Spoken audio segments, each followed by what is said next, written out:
सब हम हो, मन के मनावा पिया पी के चिलम हो।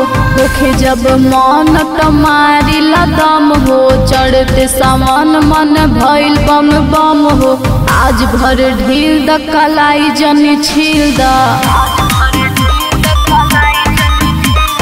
बेरी बेरी कहता ने भांग वाला फील द।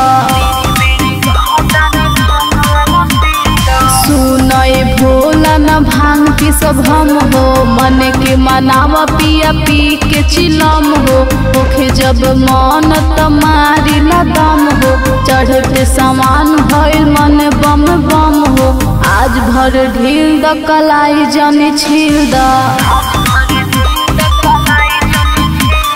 बेरी बेरी कहता ने भांग वाला फील द।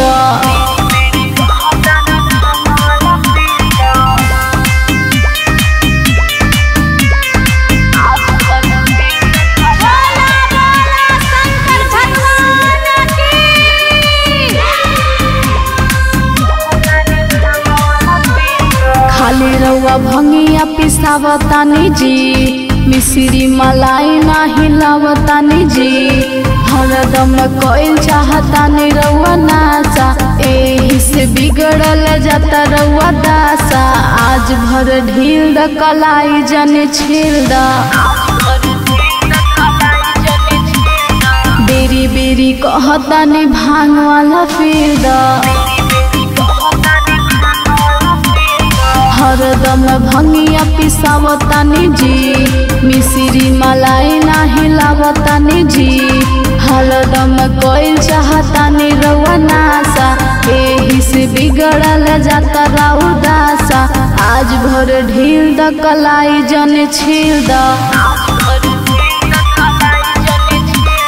बेरी बेरी कहतानी भांग वाला फील द।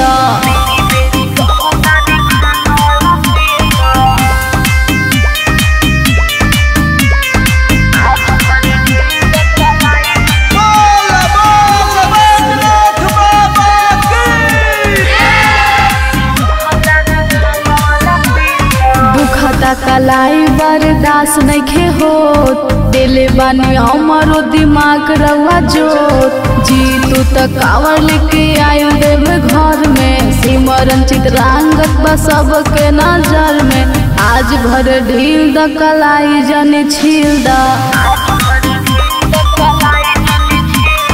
बेरी बेरी कहतानी भांग वाला फील द। दुखता कलाई बर्दाश्त नइखे हो, दिले बानी हमरो दिमाग रउआ जोत। जी तू त कावर लेके आयल देव घर में, सिमरन चित्रांगत बा सबके नजर में। आज भर ढील द कलाई जनी छील द, बेरी बेरी कहतानी भांग वाला फील द।